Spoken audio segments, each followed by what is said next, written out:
Welcome to the New York State Association of Business Officials webinar. Today's program is Special Interest Groups. What part of the community are they? Your host for today is Donna Clement, Director of Professional Development, New York State ASBO. Operator assistance is available at any time during this conference by pressing 0#. A question and answer session will follow the presentation.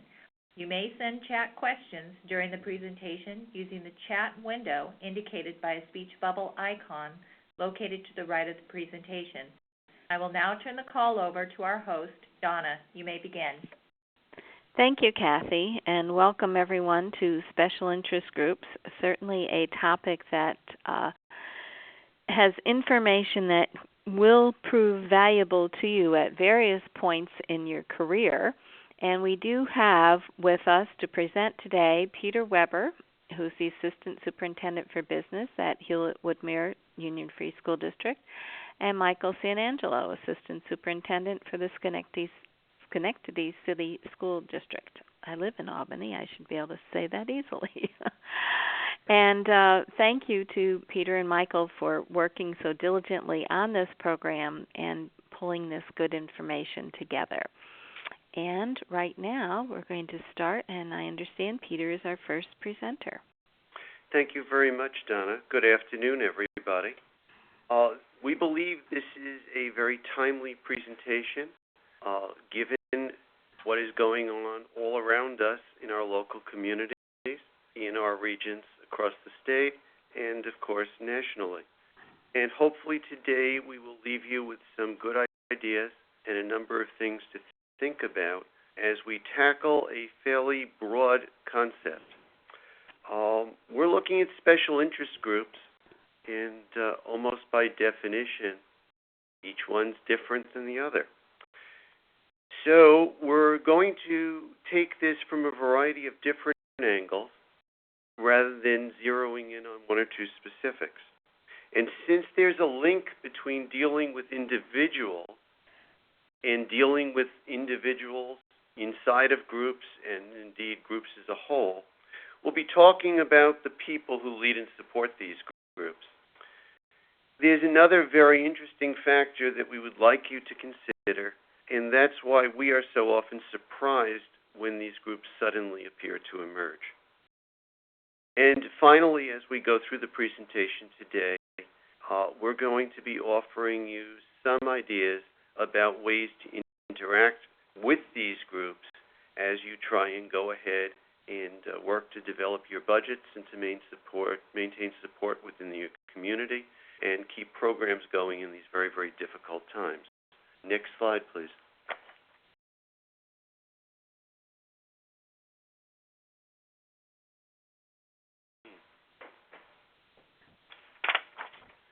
We need to jump to next slide. Next one. Okay. Okay. There is a list of resource materials that will be provided separately, and you will find, fortunately, that for many of these, they are easy to read, they are easy to understand, and will give you insights and reminders and a lot of ahas about things that you already do and already do well. And we'll try and put those in perspectives for you. Special interest groups don't come out of nowhere, so we're going to talk to you a little bit about their perspectives, which are at least as important as yours, and how they fit in within your school and indeed the entire system of your community. We'll talk a little bit about those leaders of these groups and what the leadership needs. And leadership does not always need the same thing as the direct espoused purposes of the group. And once again, we're going to ask you to be able to draw upon things that you're using all the time as ways of moving forward. At this point, if we could go to the next slide, and Mike.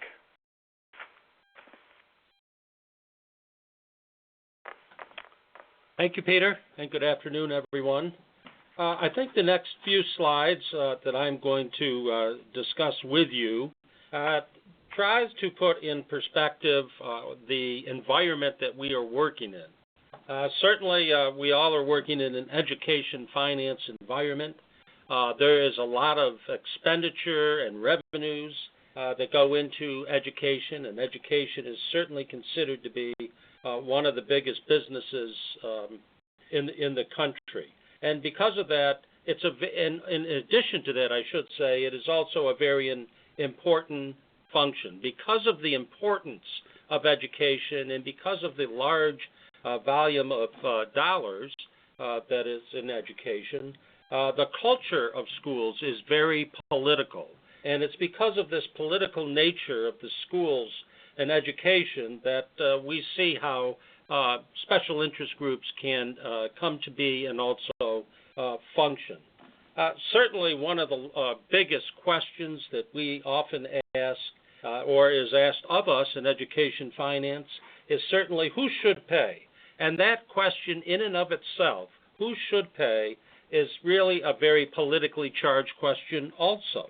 That leads us to certain aspects and dimensions of education finance, looking at equity or how we treat equally, and also adequacy. Do we have enough? Is there enough to go around? And we oftentimes know and find out that there is scarcity in the resources that we have. And certainly this is an environment which breeds certain special interest groups. One of the other dimensions of education finance are taxes. That obviously is politically charged also, whether you're talking about taxes for budgets or whether you're looking at bond issues. And certainly there are many special interest groups who are interested in where the tax rate and taxes are going. Not only individuals and groups in general, but also you may find that business groups may or may not want community growth. Some may like that because it may bring new business to them. Others that maybe are enjoying some sort of a monopoly now may not want to have new growth in the community. So we have all of these dimensions of education finance, in particular the importance of it and the enormous amount of money that is spent, and that creates an environment for special interest groups to form. If we go to the next slide, I wanted to list for you, at least in a short form, a list of certain special interest groups. I'm sure that you in your school district are familiar with all of these groups that probably could be functioning in your district. And some of these are fairly obvious when we look at booster clubs and PTOs, certainly and certain educational groups, whether it be for gifted education or special education. You've probably had certain individuals come forward in your board meetings or call your office and ask about certain sporting events and have particular interest in as cheerleader moms may, for instance. And certainly your unions, I'm sure you've seen, have a very special interest in the way that your school district is functioning and how the resources are allocated to different functions.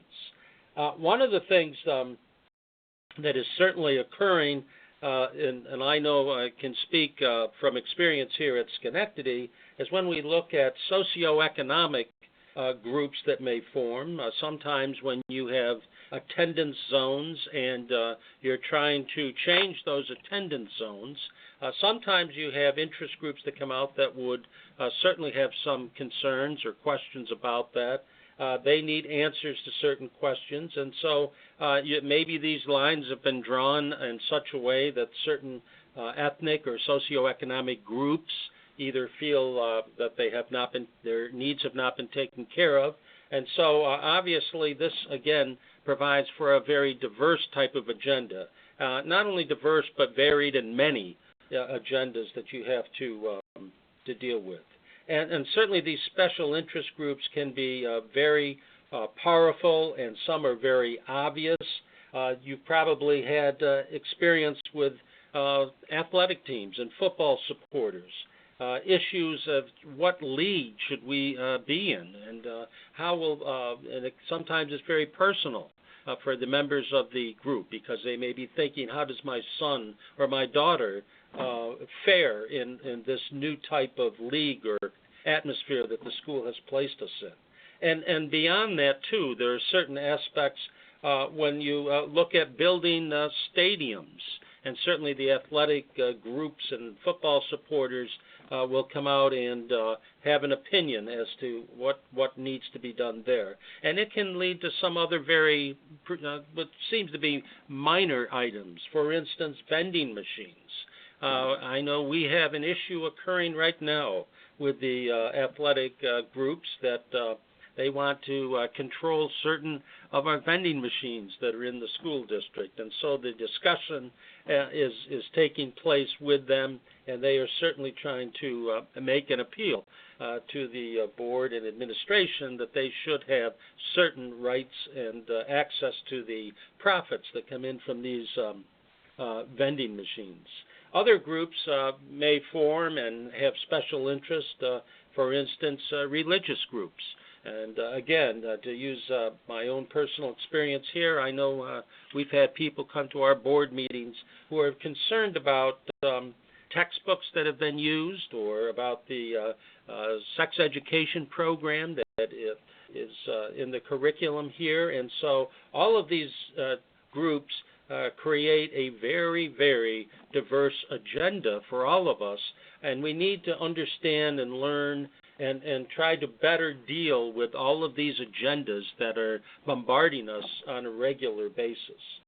So if we look at the next slide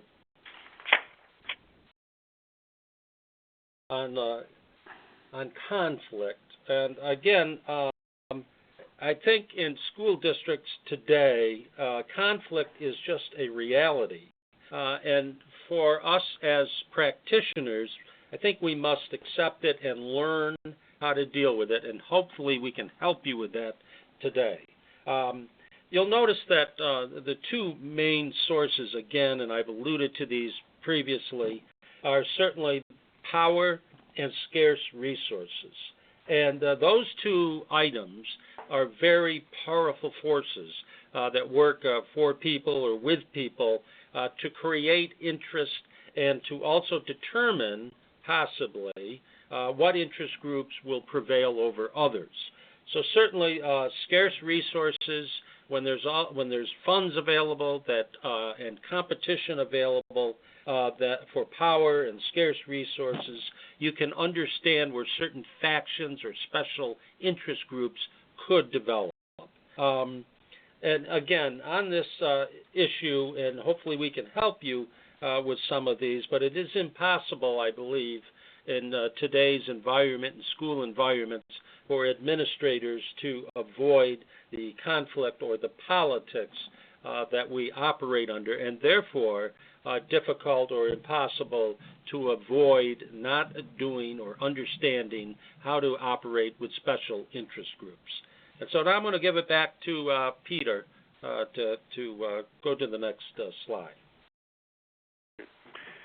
This is not an issue that affects school districts alone, and so it's really no surprise that there's an entire industry that has grown up with looking at the specific question of dealing with difficult people, dealing with difficult leaders, dealing with special interest groups.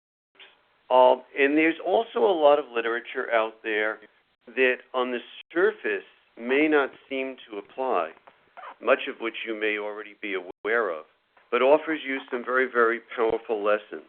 So we're going to try and sort through this a little bit, pull some things down, but you will want to think about some of these resources to go forward and get some more in-depth understanding, and we'll point out a couple of those as we go along.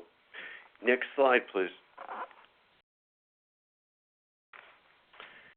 As you heard from Mike, it's not really difficult to come up with a fairly long list of identifiable groups. Some of them we all share, and some are absolutely unique for the communities that we're in. And groups come and groups go over time. What's really important is, as we speak today, you may have new groups forming, and you will need to be prepared to interact with them as they move into a position of influence. The interesting thing about these groups is they don't exist in a vacuum. Your various groups actually interact with each other. They may have common memberships. They may coalesce around certain issues. And at other times, they may take starkly different positions and be totally at odds. This makes your coping with the groups not a one-size-fits-all solution. Next slide.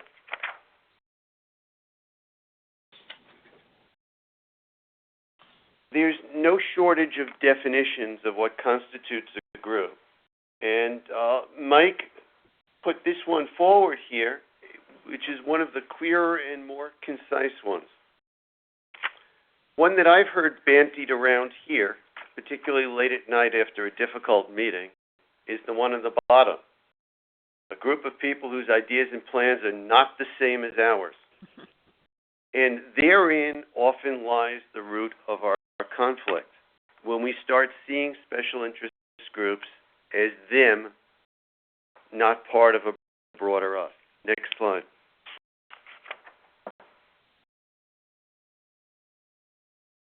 Many years ago, this cartoon ran in the New Yorker. It has been picked up and circulated fairly widely, and I actually keep a copy of it on my wall, because when I get really frustrated that people don't understand, it helps me to remember that understanding is not as easy as it seems, because each of us are looking through different filters and at different times. I've postulated at times what I would fill in for the rest of that wall of file cabinets, and the list could go on and on and on. And if we don't realize that the points of view are different, we'll never be able to open up communication with the groups. And that may be okay if you decide you want to ignore the group. But if you decide that you have to work with the group, need to work with the group, want to work with the group, then you're going to have to come to terms with the fact that we all start with different perceptions. Next slide, please.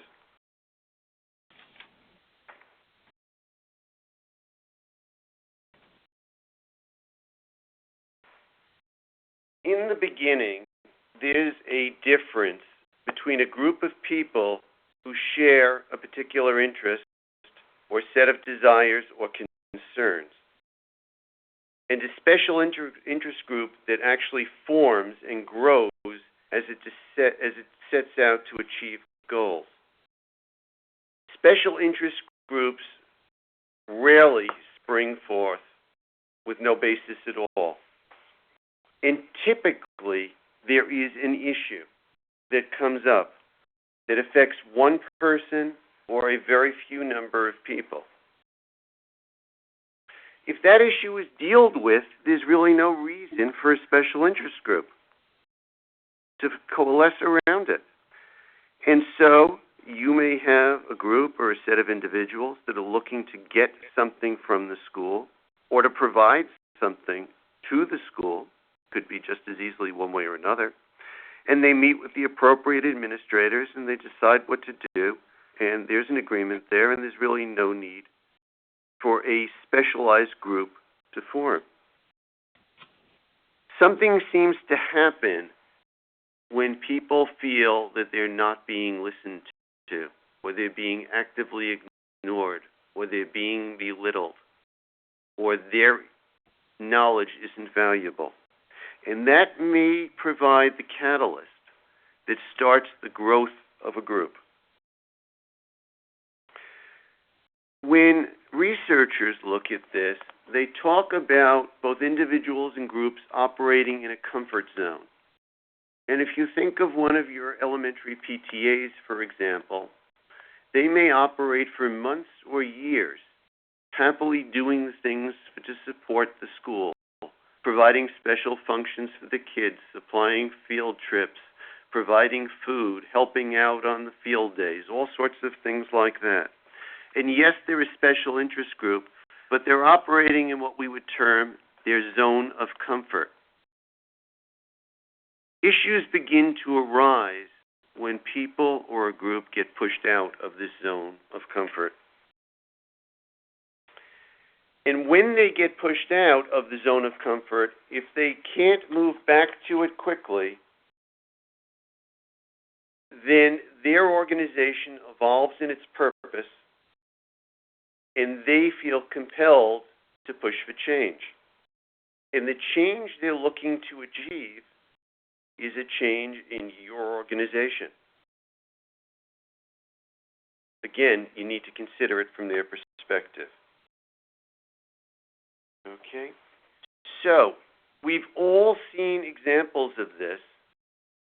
We've seen examples of groups that band together for a particular purpose, and as soon as it's achieved, they're gone. And we see groups that persist in support, or groups that persist frequently in opposition. And so, there are many, many examples.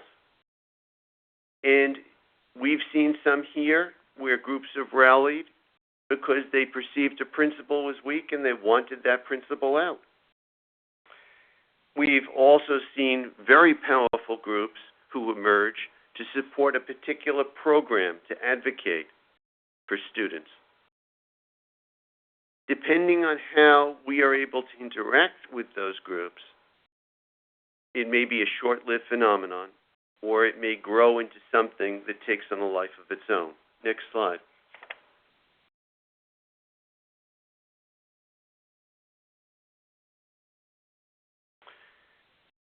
Rick Brinkman and Rick Kirshner are two physicians. Their work came out of dealing with very difficult patients in their office spaces, and they have branched out. What is interesting is if you choose to learn more about the work of these two doctors, they have a very easy-mannered, easy-to-read, easy-digestible format. And their books, or booklets as you might call them, come out in very short formats, highly specific, and you can go and you can look, and once you get comfortable with certain characteristics, you can get some instant help. And so if there's one resource that you buy after this is over, and it's generally not terribly expensive, this is one you may want to consider. A focus for Drs. Brinkman and Kirshner is this whole question of what happens when individuals, or by extension groups, get pushed out of their zone of comfort. It happens when something that they seek to accomplish is blocked or thwarted. And their central argument is, if you're going to deal effectively with these people or groups, the first thing you have to do is be able to analyze where they're coming from and how they're operating. And so if we go to the next slide.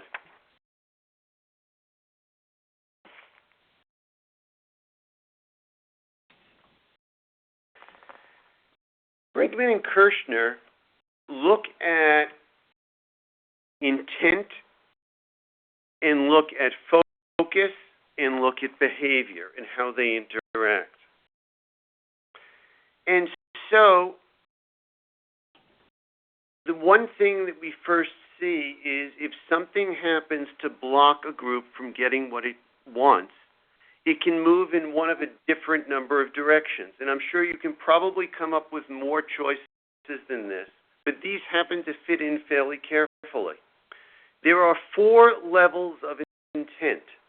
In the upper left, the get it right intention is one of, we need to work at this until we do it exactly the way it needs to be.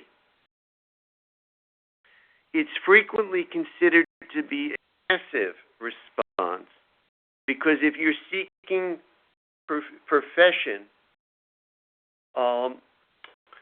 if you're looking for a perfect solution, you may take weeks, months, years to get there. And so it may be a very, very good function. Interestingly enough, when certain bureaucracies are pushed by people who want to get things done, they may retreat to doing it right. We have to get a group together to examine the policy. Then we're going to look at that and we're going to set up rules and regulations. And then we're going to have some discussion groups about how we're going to implement the regulations, and you can see how that goes on and on. The opposite side of that are people who, when pushed, say, get it done. Brinkman and Kirshner call these people the tanks. They will push through anything. It doesn't matter what stands in their way. The most important thing is to have something. If it's not perfect, we'll fix it later, because we don't have the luxury of time to wait for perfection. So both groups at the top want something, but they have totally different approaches. If we look at the bottom left is not something that we normally see inside of special interest groups, although they may start out that way. And this is the intention to get along. And many of you may have the experience of a parent group, a PT organization, who in the beginning is working closely with the teachers and the principal and everybody in the building, and everything is fine. They're getting along, and their goal is to fix anything that comes along. If something's needed, they fill in any way they can. But groups that are sitting like that don't tend to be the groups that are going to be pushing for radical change. However, there's a very different group that's on the aggressive side of this. And these are groups that feel that they are not recognized. And this might be illustrated by an example.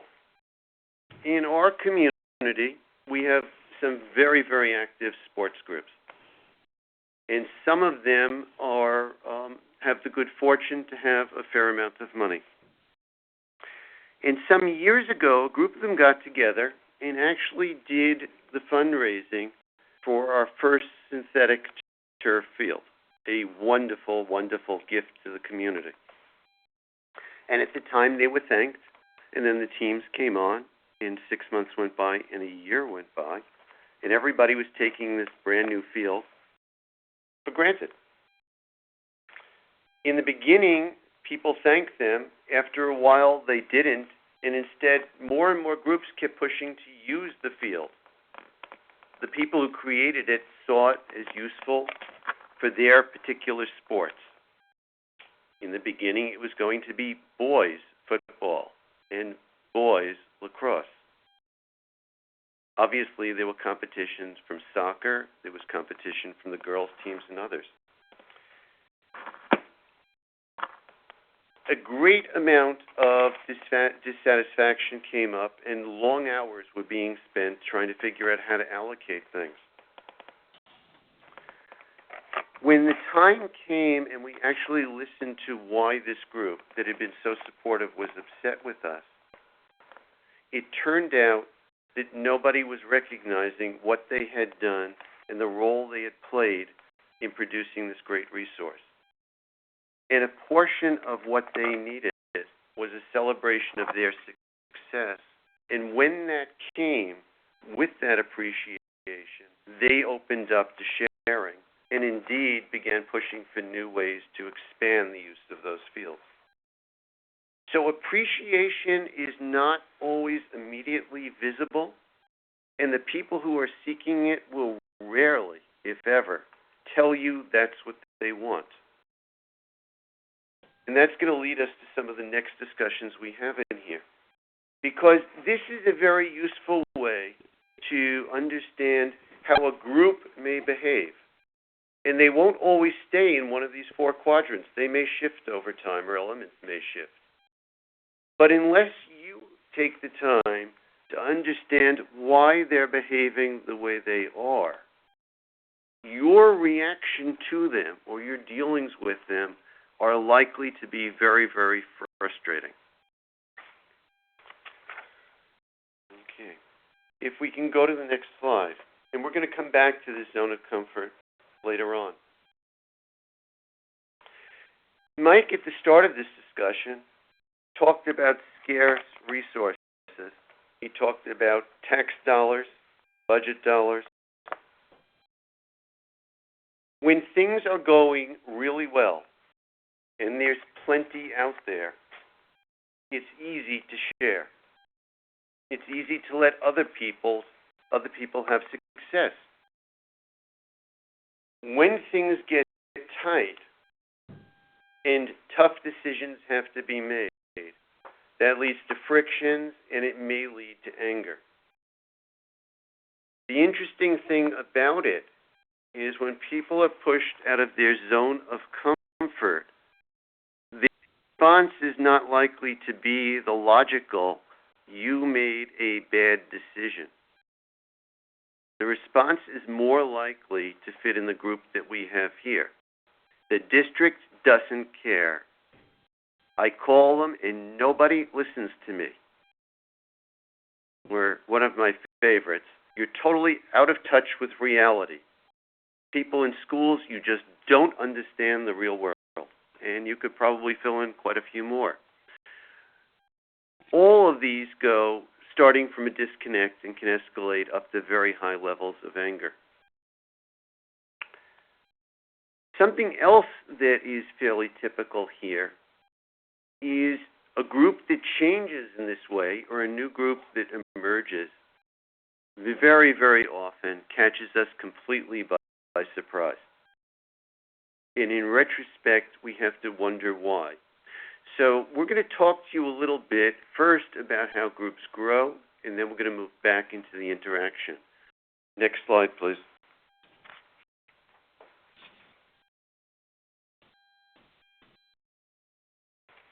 Special interest groups are all about how we share or we don't share.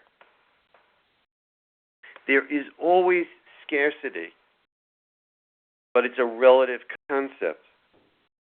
And in our society, generally, there's always been some creation, and that helps mitigate questions of scarcity. New ideas come out, new resources come out, new funding sources for us come out, new ideas for teaching come out. But in the end, scarcity is what leads to much of the kinds of group interactions that we see. Next slide, please.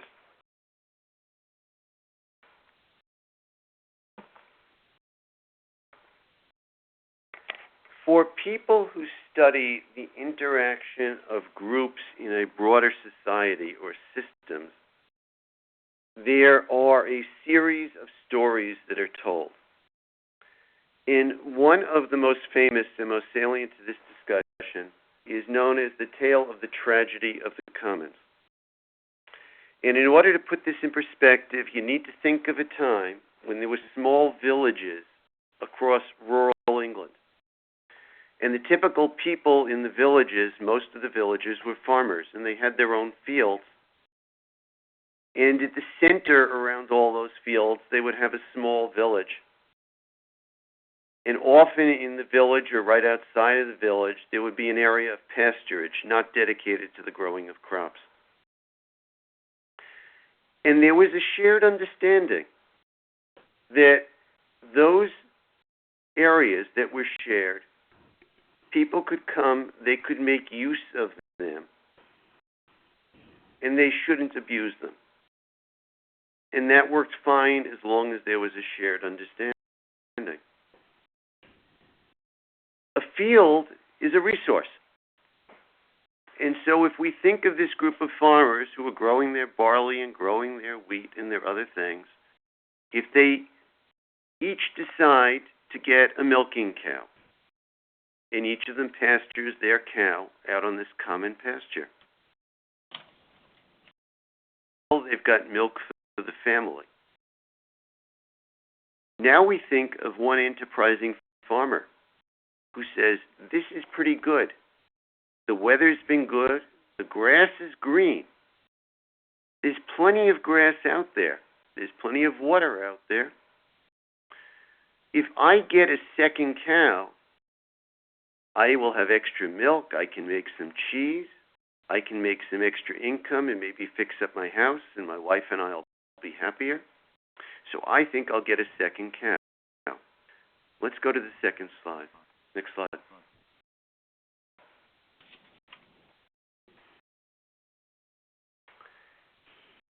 This begins what's known in systems thinking as a reinforcing loop. If we start on the left-hand side, and I talk about the farmer, but for you it could be any group in your community. And there's this farmer who's been sharing this field, and he says, aha, I think if I get a second cow, I'll be able to do more for my family. There's plenty out there. Nobody's going to be hurt. And he goes and he comes back with a second cow. As I said, the weather's been good. The fields are great. There's good resources coming in. And as a result of this, the farmer has twice as much milk. And he can actually start selling some of the product. He thinks this is so good, he has a net gain. He says to himself, if I've got 2 cows and I get a little bit of spending money, what if I take that spending money and I go out and I buy 2 more cows? Well, now we're back on the left side of the loop again. He buys 2 more cows. Now he has lots of milk. He starts opening a small specialty cheese store. And he is going into a reinforcing loop because each action he takes produces a result which leads him to accelerate to do more. It's a loop because it keeps going round and round, and that funny illustration in the center is a snowball rolling down a hill.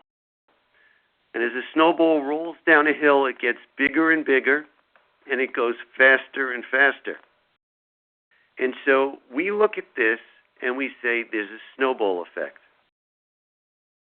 You can think of this as any group at all, but keeping it simple for right now with the story of the farmer helps. Because that farmer is not living alone. There's a pasture. For a couple of 100 years, it served everybody in the community with a single cow. And now he's gone from 1 cow to 2 cows to 4 cows. And you can see where it's going. So let's go to the next slide.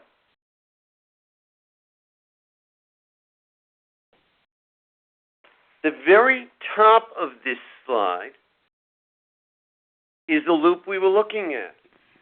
There's the farmer at the top, and there's his loop of buying his additional cows, having some success, going on and on.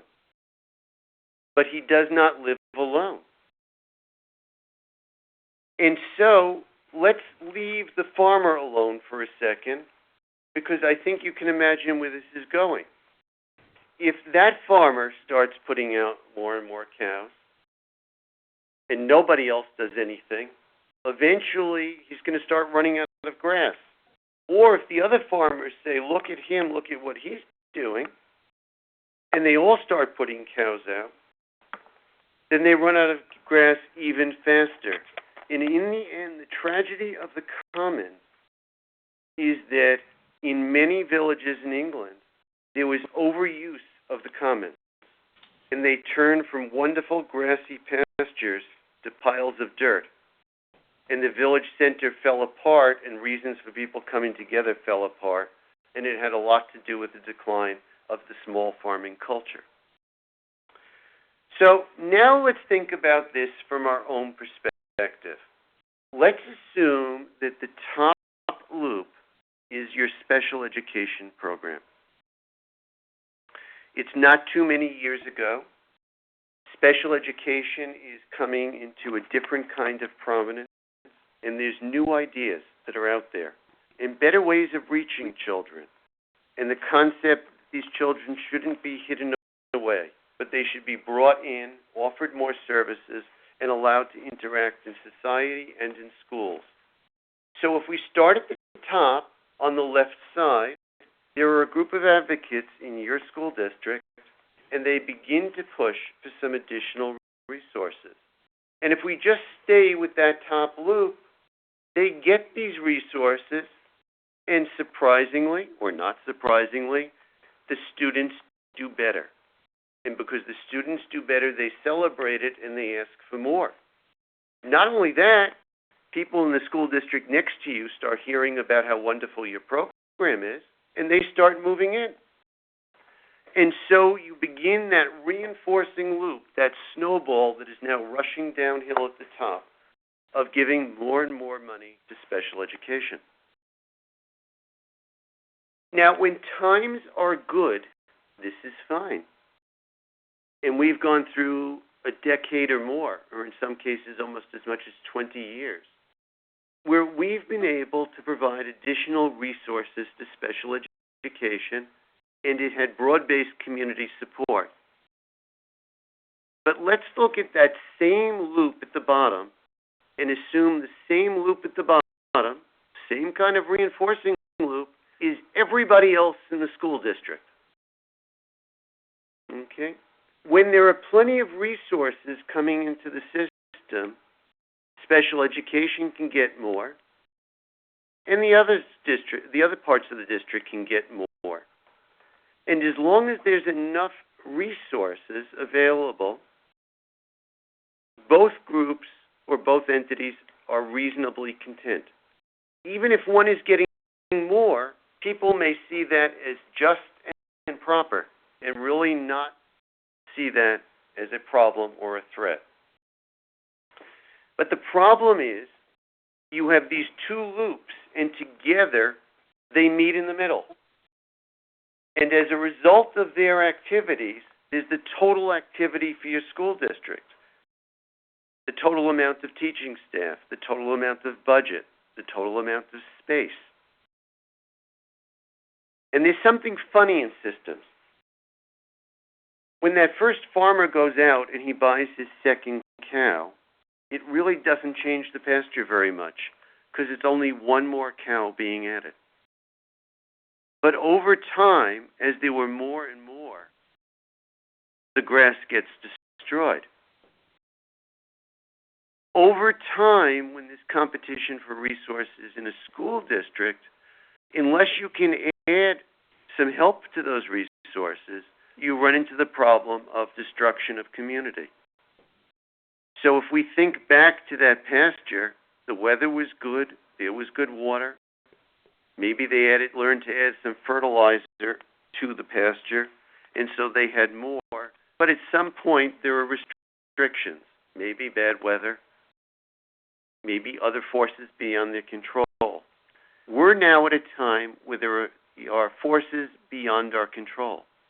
And the actual total amount of resources that we can bring to bear is moving from growing to declining. We are moving into scarcity. Remember what I said. When times are good, the people in the rest of the district at the bottom of the drawing are perfectly willing to give more resources to special education. As a matter of fact, they're proud of it. But when times are scarce, if special education insists it must grow, and everybody else now has the same or more likely less, you wind up with a special interest group pitted against everybody else. And let me make that a little concrete.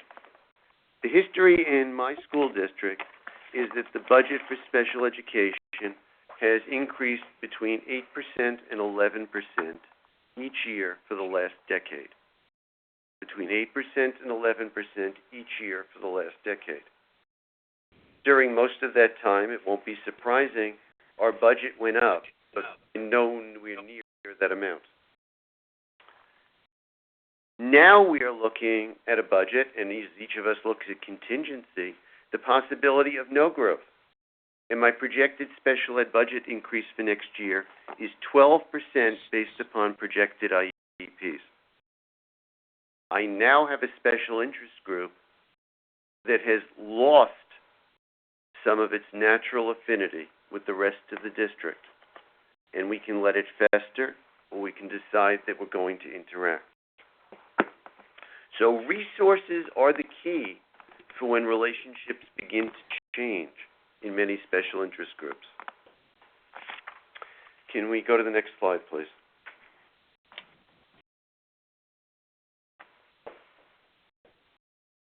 So if we pause for a second, we've looked a little bit about the groups and how they leave their zone of comfort and wind up pushed in a direction where they need to advocate one way or another, whether it be passive or active, whether it be done in a manner that we would consider to be very focused on the task at hand, or whether it's focused on interactions with people.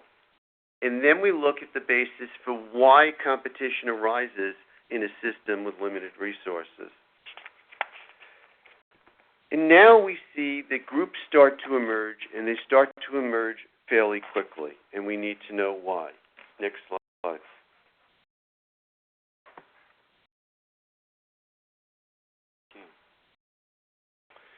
I apologize for the faintness of this drawing and hope that all of you can see it. I apologize even more for that funny drawing of a bathtub, and you can see why I was never an art teacher.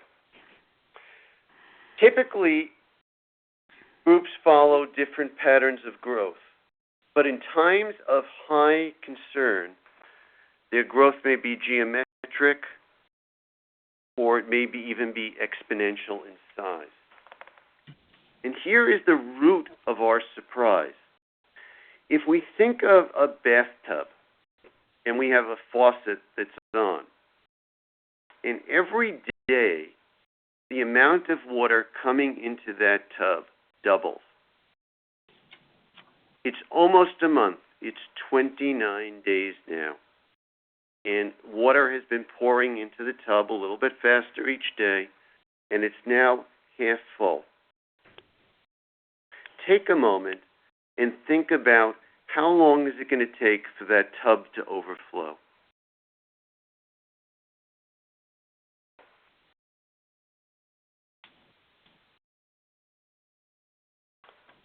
Now you need to remember, when a process is accelerating, it starts off really, really small.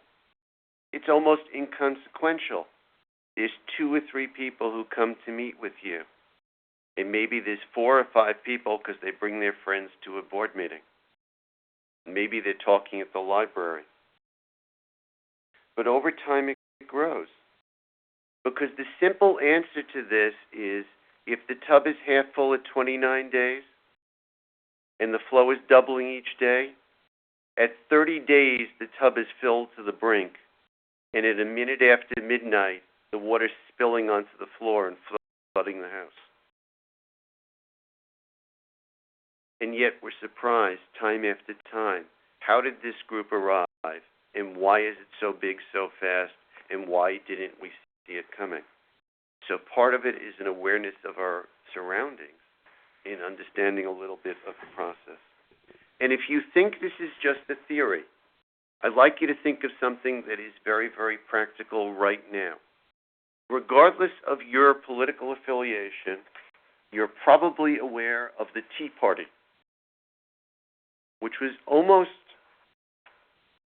just a small item of interest not too many months ago.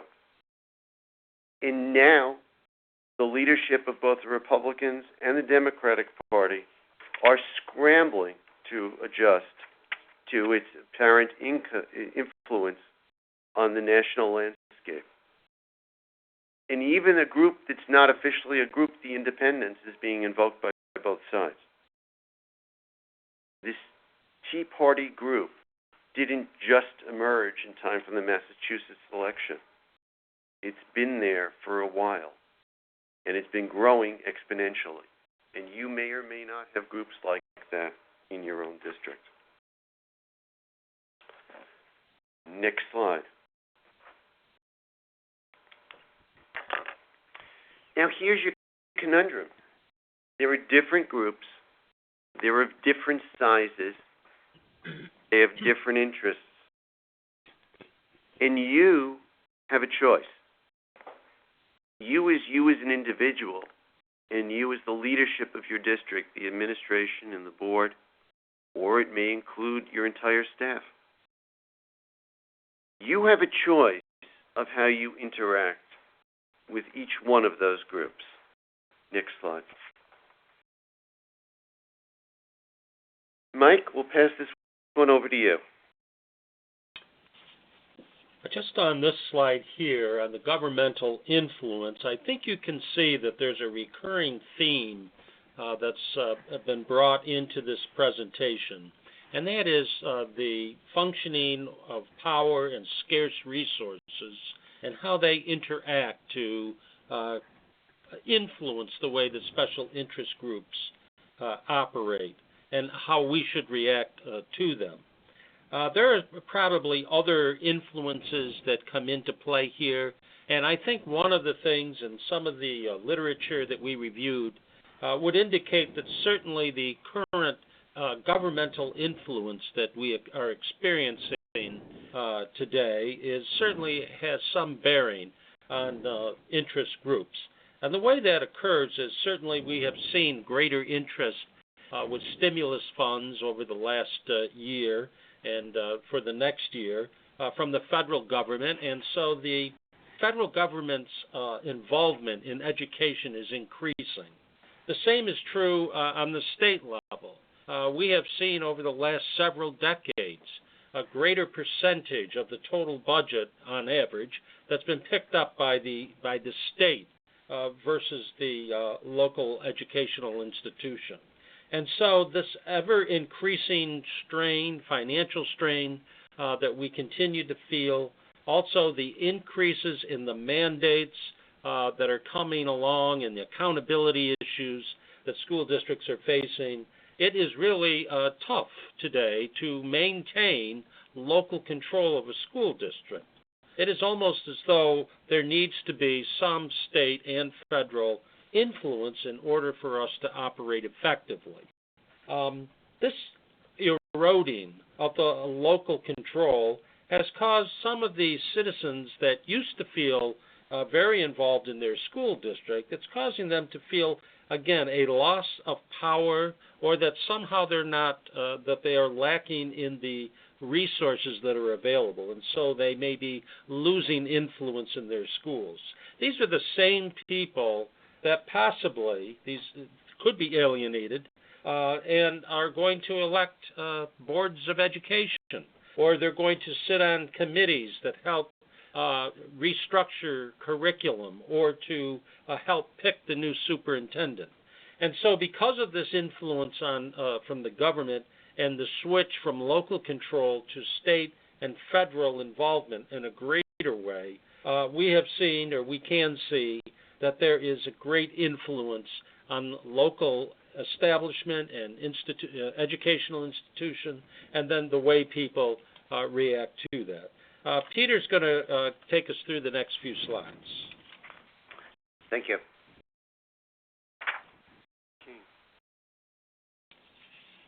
We have choices to make as leaders because we live very busy lives. Some of the choices, as Mike just said, get taken away from us, though. And we do have to remember that the way we behave and the way we choose to communicate may have a profound impact on the membership of these individual groups. We have another issue in that our schools are diverse.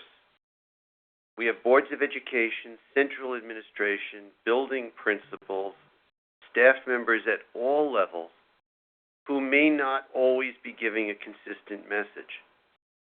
And nothing feeds uncertainty more than when people are getting multiple answers from multiple sources when they're asking for a single thing.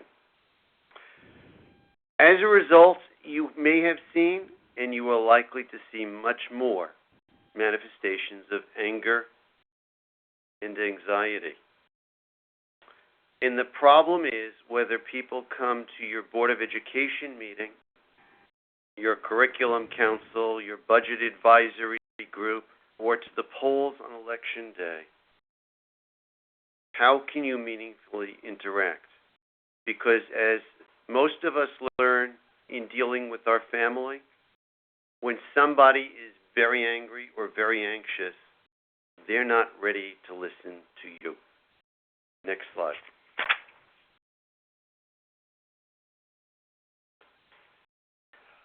So as Mike has said, we're living in challenging times. The quote on the left came out in the Superintendent's Field Book. By the way, a great book filled with vignettes about things that work and things that don't in different school environments. Came out in 2005.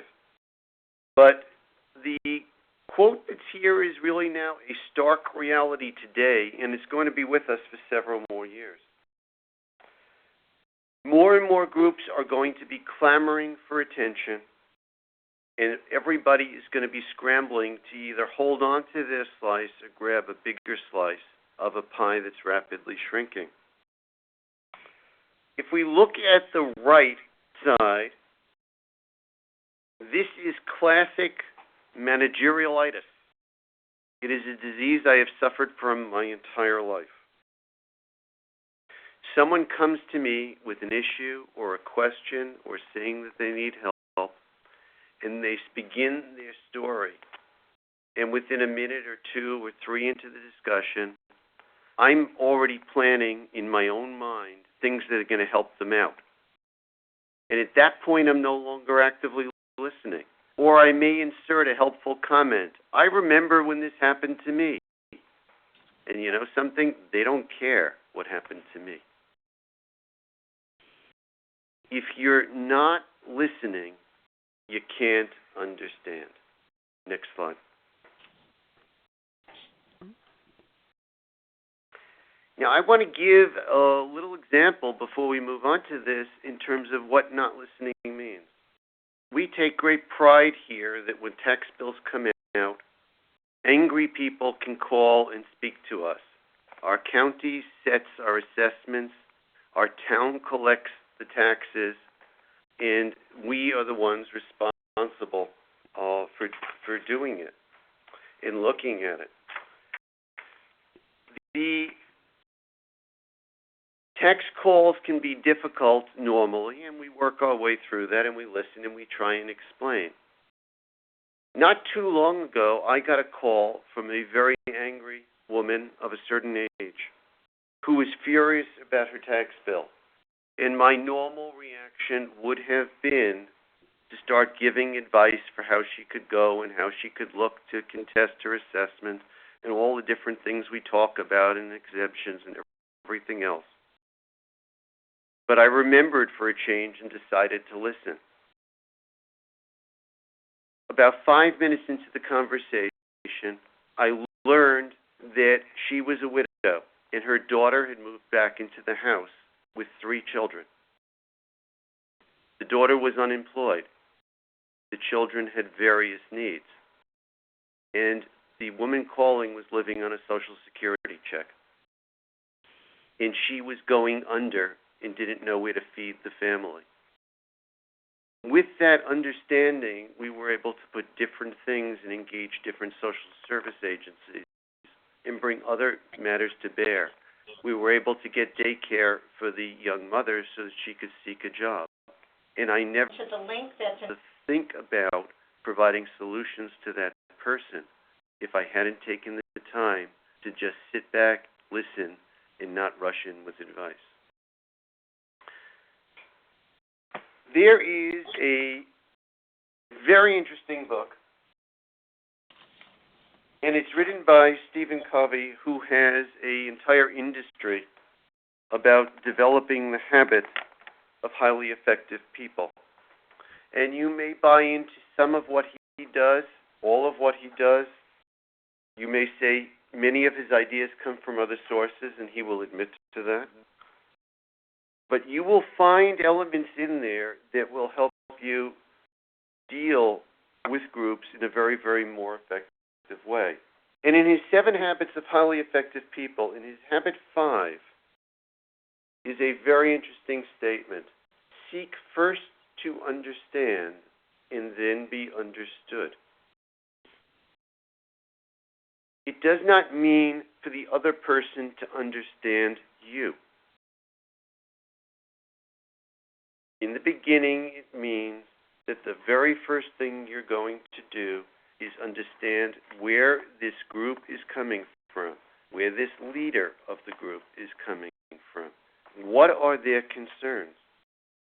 And if you think back to the zone of comfort that we looked at before, sometimes all people want is to be understood. In that lower right quadrant, there was appreciation. And sometimes it's just that the group wants to know that you care and you understand their needs. And at that point, you've already been able to open a conversation. At other times, you may not know how to respond at all, and taking the time to understand is going to give you the opportunity to position a more effective response. And the tough part of this is the temptation we all have to share our knowledge rather than sitting, acknowledging what the person is saying. That can be done with eye contact. That can be done with simple sounds of acknowledgement of what they're saying, an aha, a nod of the head, and not rushing in to give your point of view. It's actually an absolutely critical step as we go forward. And so this is something you may want to practice in many situations so that it becomes more of a habit when you're in a confrontational situation. Because when the leadership of a special group comes knocking at your door and they have a message to say, or when they show up at a public board meeting and they are out there to excoriate you, it is not as important to react and respond as it is to listen to them. And I'd like to give a simple example here. This one is again from my region. I'm in a portion of the state where there's a large religious community, and they have private schools. And about a decade or so, a decision was made to bring together several local school districts and the leaders from these private schools in a special group so that we could interact and we could share concerns and we could work cooperatively and everybody could be happy. In our early history, the members would come and we would present on the services that we provided them, most of which they knew full well. And we would tell them about what we could offer, and we didn't do a whole lot of listening. And when items came up where they wanted us to understand a particular problem they had, we had one superintendent in the group whose response was always the same. He would go through a list of every single entitlement or support that we provided the private schools. And if that didn't stop their complaining, he would talk about, well, we don't have to be as cooperative as we are right now. Not surprisingly, this group was not effective, and the number of no votes across all of our communities began to escalate rather wildly, which is unusual because usually it's the yes votes that are going up and down. But this started a major trend and a split in the community. Our district broke off from the larger group and began our own meeting with this same group of principals from in and around our area.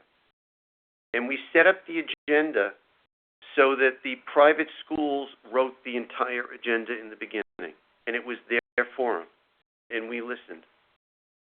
And by the second and third meeting, as we checked for understanding, we began to start a discussion of exploring alternatives. And within a year, the tone and tenor started changing at the leadership level, and within 2 years, the number of no votes began to decline. taking the time to listen if you want to interact is the single most important thing that you can do. Next slide.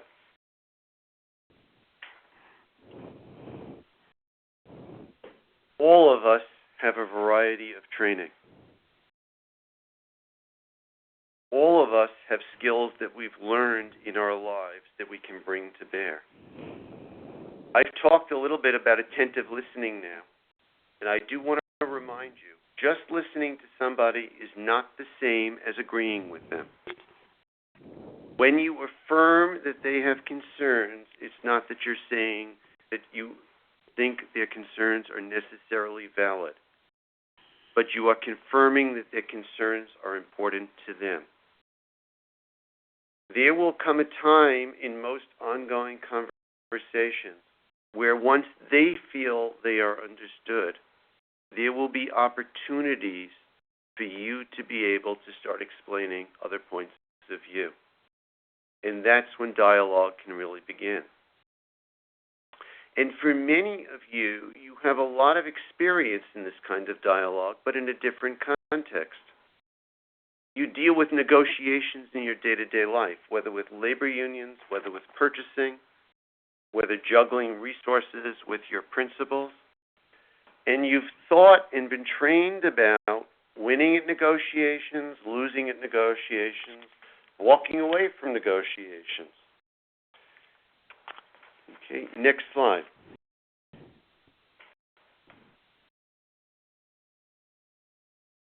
Okay.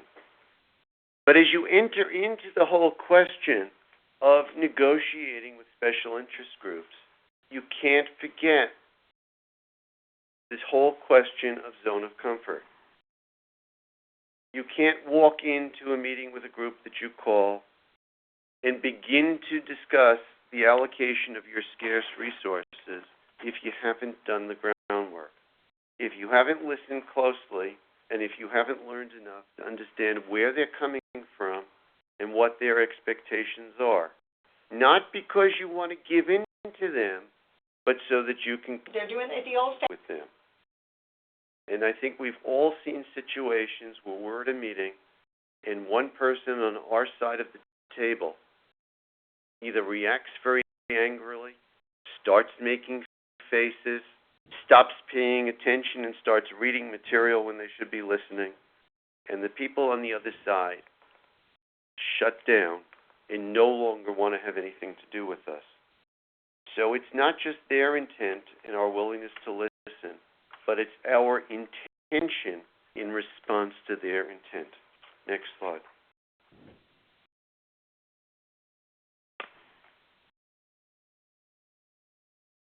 Working from the bottom of this slide, if there's a group you can't get along with any way, shape, or form, you have a choice. You can walk away.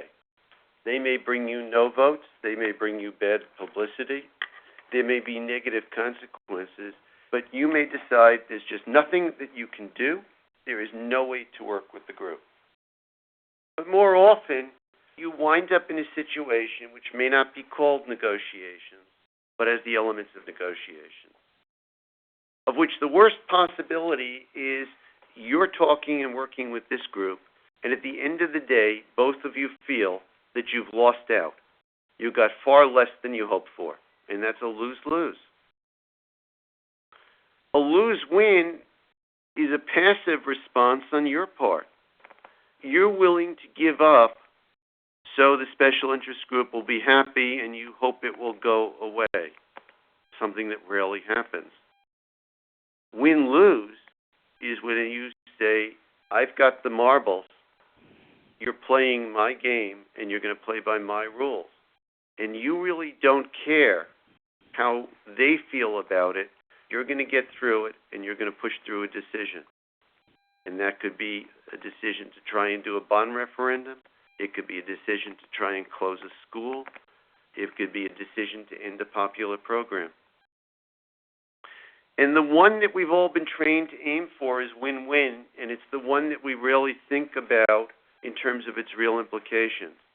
Because one element of win-win is that you, the district, or you, the person, get as much as you hope to get, and so does the other side. But the magic of win-win, as we've all learned, is sometimes you come out with creative solutions. So there's actually more to share. And both parties walk away happier than they thought they could be. Keep this in mind as you're dealing with groups. Next slide.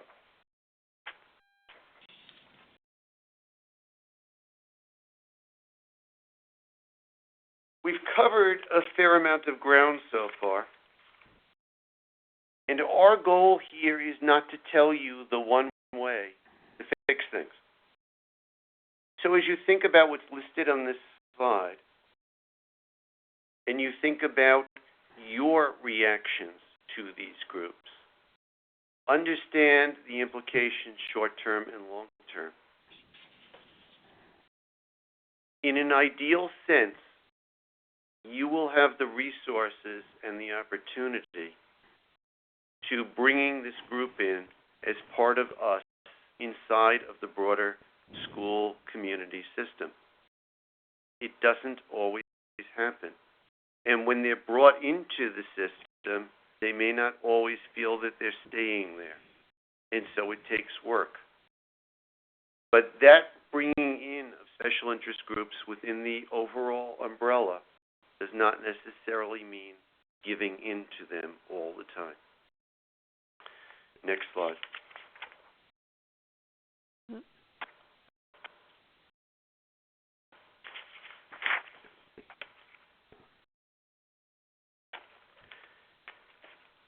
There's no right way to interact with a special interest group, and there's no right way to interact with their leadership.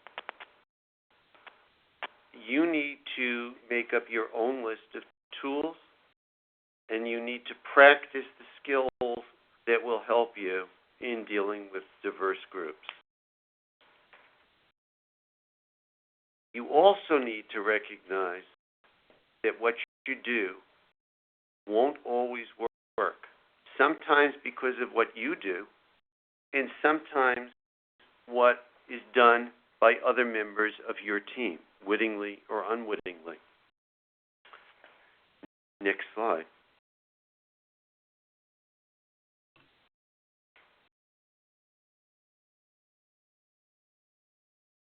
If all else fails, learn your grammar and change then to then. Okay. You really don't have much to lose by choosing interaction, because without information, you can't make choices.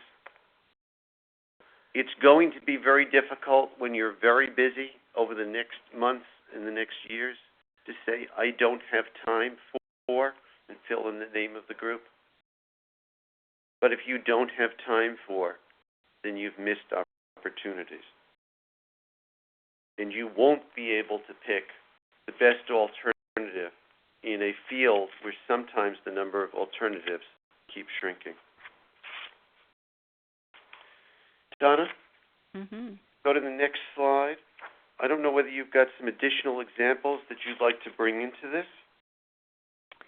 Well, I talked with the Capital Region BOCES and their communications group and asked her what kind of special interest issues have come up lately, and she shared some.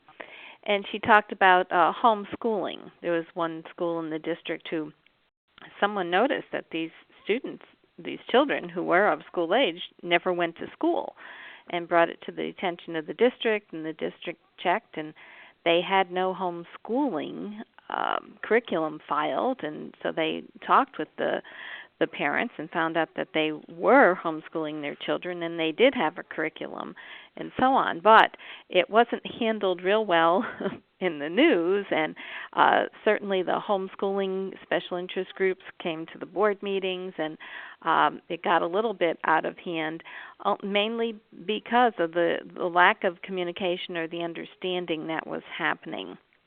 Another one, and it was just in, if you read the newsbook clips today, it was about the changing the bus stop.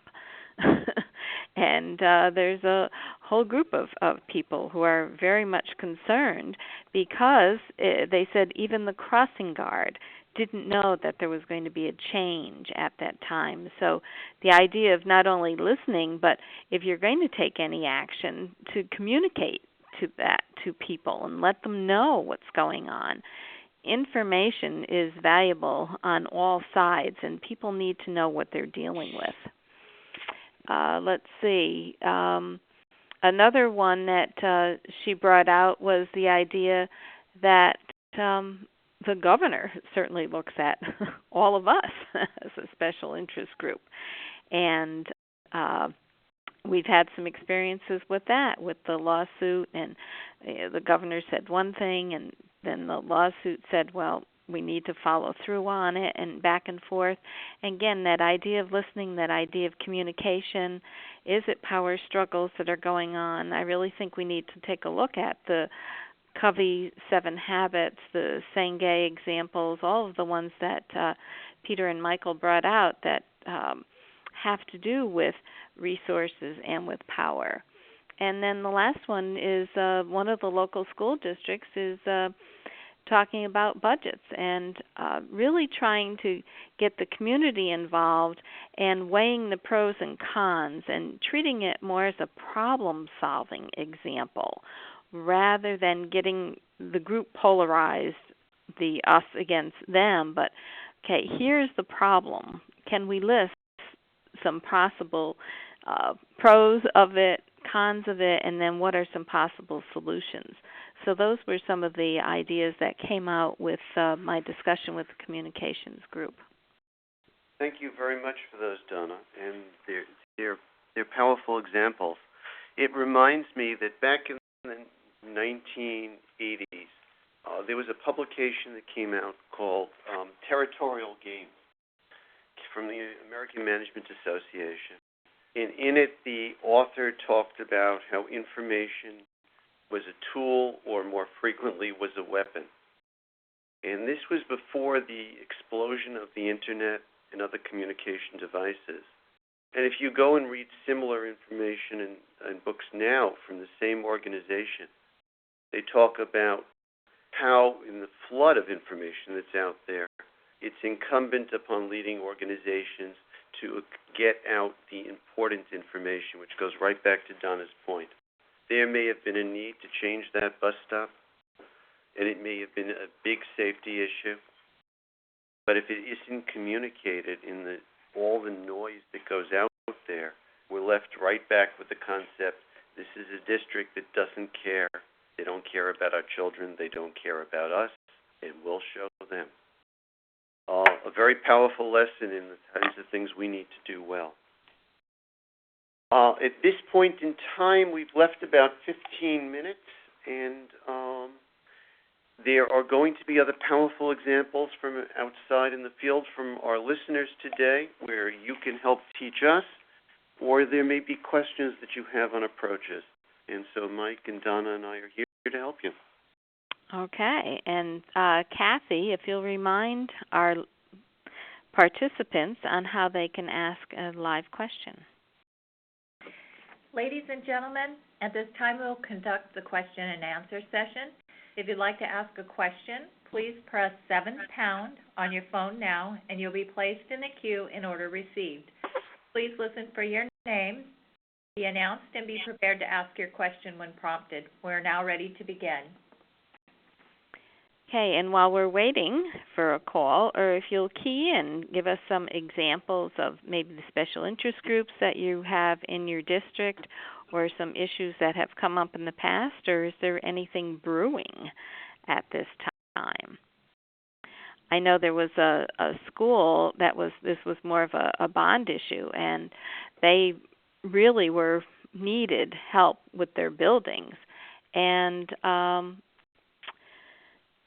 the word was, or the feeling that the administration was getting, that people had no idea. They thought those buildings looked fine. Well, all of the work that was going to be done was inside. And so the district decided to have tours available to anyone who wanted to come into the building and see what was wrong, and invited some of the local and vocal people and walked them around and showed them all of the internal pieces that needed to be changed, and if they weren't fixed, how they could then cause even more expense to the district. And because of that keen awareness, and again, sharing the information with the group, the bond passed 3-1. So any other examples out there?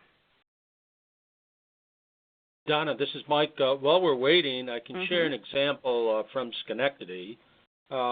We, as you know, Donna, and anyone in this area, Schenectady has faced some difficult problems and dealings this past year based on a number of circumstances, and we have seen where we've had speakers at board meetings that are very upset with the district, with the administration, and with the board. And it started out as individuals coming forward to speak with us, but now, and as we have discussed today, they're somewhat organized into a group. They will be putting forth new candidates for the Board of Education.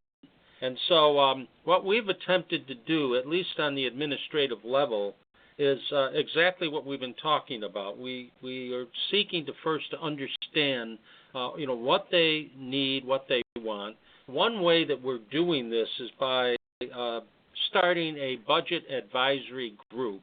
And we take a part of that meeting, which meets every other week, and we allow or let and encourage that committee to talk to us rather than the administration talking with the committee. We want them to talk with us and give us ideas. So we're working on trying to develop a partnership to understand all of those items that were listed on the effectively interacting sheet, and developing partnerships with them that we can understand and help them.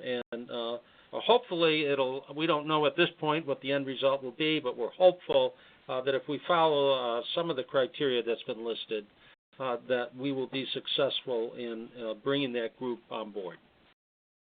I know, Mike, when I was with the School Boards Association, we suggested that to many of the boards, and it worked very successfully. To bring the groups in, let them talk, let them participate, and then they get that understanding. And again, it goes back, seek first to understand and then be understood. We have a comment posted by Michelle. Yes, from Michelle. The lack of transparency. And here's the interesting conundrum for all of us. We send out mailings. We may have budget meetings. There may be very few people at the budget meetings or not much time for them to hear, and we don't know how many people read the mailings. And then when the time comes for the vote, people say, but you've never communicated with us. And so the challenge, and it's good that Michelle brings this up because this is the right time of year, is for finding ways to do the kind of outreach, whether it's what Mike just mentioned or what Donna talked about in terms of tours. The challenge is going to be to get to people who are concerned, who feel left out, who feel that they're not part of the process, and help them become part of the process. But within a very short period of time, they're going to be part of a special interest group, and then you will have lost control of the process.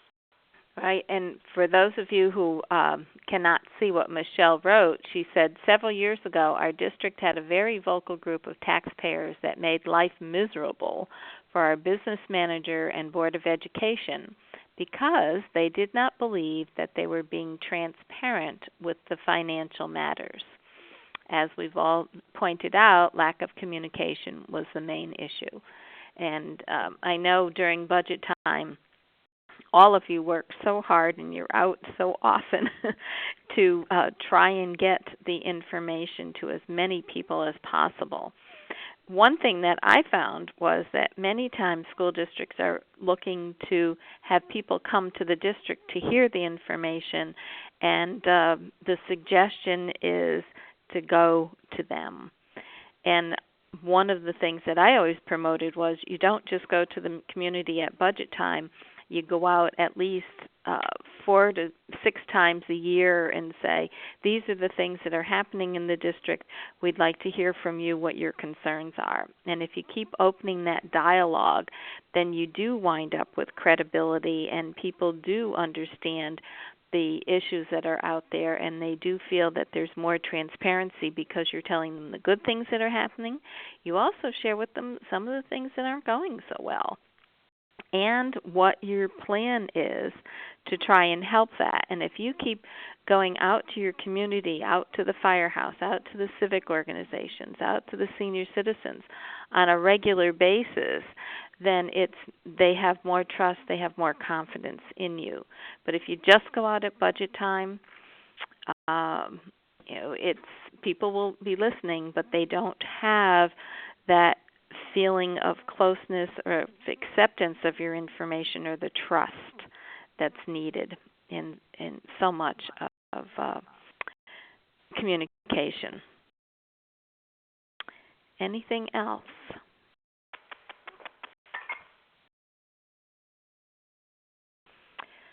Okay, well, thank you to Peter and Michael for putting together this information, certainly valuable information. Thank you for participating in this webinar. And for those of you who are in the online course, there is one more webinar, and it's coming up, and it's February 4th, and it's on strategic planning. We look forward to you joining us then. And also encourage you to go to the conference room and add your comments so that you can get credit for this course. And certainly enjoy the rest of your day. And thank you, Peter and Michael, and all of you. Thank you. Thank you. This concludes today's webinar. Thank you for attending.